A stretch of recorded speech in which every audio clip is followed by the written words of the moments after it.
Be talking extra loud this time. So this is 90 Day Fiance, before the 90 days, season 5. We're starting with episode 1, A Leap of Faith. I know that tonight is actually episode 4, but we're starting at the beginning. John has said for years he hates this show. Sorry, I'm winded from running upstairs.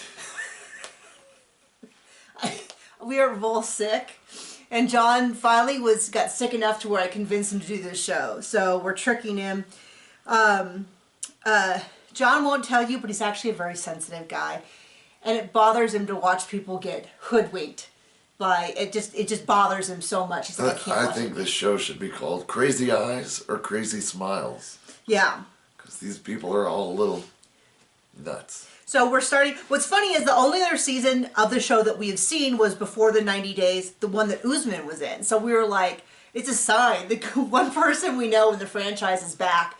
So we got to watch. So it looks like for the first episode, we really only see 4 couples. And they're all, I can't imagine any of these couples are going to make it to the actual 90 days. Like right off the bat. But at least for these people, it doesn't seem like any of them are being catfished. It looks like next episode we see some catfishing, but we haven't gone there yet.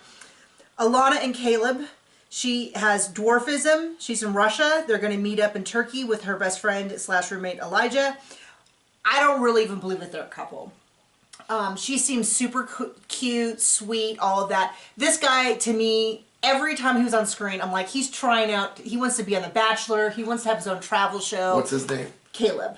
Caleb the Magic. Yeah, I mean, he looks like a magician. Every time he's talking... Is that a thing every season they have? Well, that was... A magician? That was Seeking Sister Wife that had the magician. But dead on. First of all, they show him running in the desert in long black pants and black shoes. A chest. He's shirtless, but it doesn't look like he's ever seen the sun before. And then he talks about how spiritual he is. We see him doing writing and meditating. Doesn't talk about her barely at all. He is trying out for some TV show. I think he is like, hey, you're a model. We've known each other for years. Why don't we pretend to date? We can be on the show. That's what I'm hoping, because it seems like, I don't know why you go on a show though and make yourself look as bad as possible. In the preview, it looks awful. So anyway, known each other for 13 years, online. Kind of sounds like they have like a little sexy relationship. They've known each other since they were like 13 or something. So, or 15, 14, 15. So anyway, they're going to Turkey. Her family's like, you need to take someone. And it makes sense because she does have some physical disabilities that make it harder for her to navigate. And let alone the fact that she's a woman. Yeah, it's being filmed, but like her having someone there. Already like Elijah more than I like Caleb. So far, Caleb hasn't really talked about her at all. He's only talked about himself. Like we saw a whole thing where he wrote the word intention and burned it. I was like, I don't really know what's happening. Anyway, cut to Usman and Kim. Kim's 50. Usman, Soldier Boy, 32. They keep telling us he's this big star in Nigeria. I'm not really buying it, but whatever. Second I heard he was back on, my first thought was, oh, he found a way to get a little bit of attention. He's like, I'll just do it again. But it kind of looks like, to me, Kim chased him. She was the one who commented. And then, so then I was thinking, oh, she's just lost her mind. But then we started seeing, well, she has lost her mind. But then we started seeing how he's sending her messages. And I'm like, okay, he's definitely sending her. And he's using the first wife as excuse as to why he's not getting closer. He refers to it as a potential girlfriend, maybe in the future. So I'm like, the whole thing is a mess. We know it's a mess. Everyone at the home knows it's a mess. All of her family. What I do like about this show is that the friends and the family are always like speaking as the viewer. So at least there's someone in this whole show who is speaking the way they're asking the questions we'd ask. Are you giving them money? Are you sending them things? Why are you doing this? You're nuts.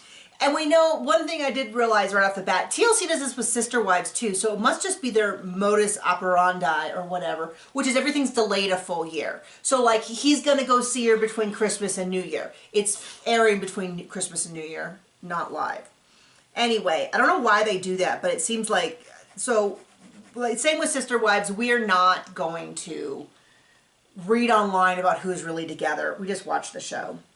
Jasmine and Gino. Now this is the one that has got the most red flags I've seen out of any of the ones I've seen, short of the catfishing one, where you go, oh, this person doesn't even exist. This is someone who exists, but it just huge amounts of red flags. He admits, first of all, the first time we get a chance to see her, she's already acting like crazy pants. Where are you going? Who are you with? I want proof. And he's kind of like, and I was like, why would you put up with that? Well, he's kind of already going, well, I think maybe she's joking. She's not joking.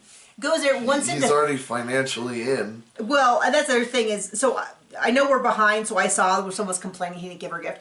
Already bought her lips, paying for her hair, her teeth, facials, all that. He's already all in.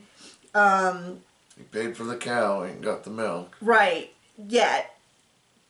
It seems like she is genuinely into him, but seems like the standard for being in with her is really high. Because she's crazy. Because she's nuts. That's all I have to say. There's a lot of him. There's going to be a lot of fireworks. It's clear this is going to be a big thing. He's planning on proposing to her. He lost his dad a year ago. His family seems really lovely. He's bald. Wears a hat the whole time. Minor stuff.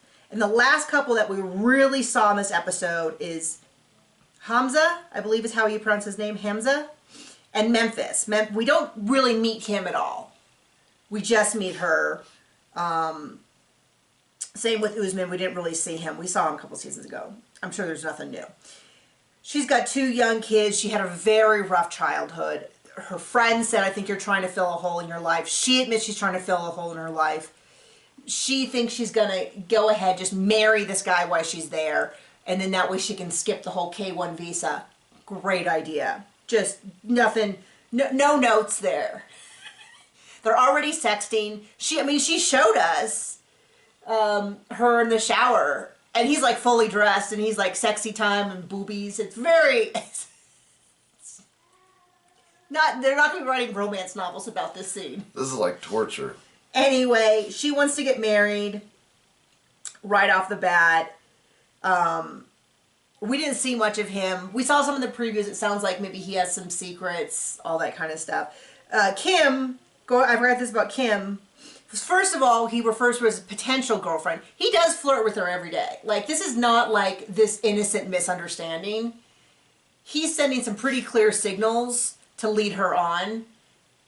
There's some pretty clear signals that he's not serious, but at first when she was talking, I'm like, oh, she's just making this all up in her head.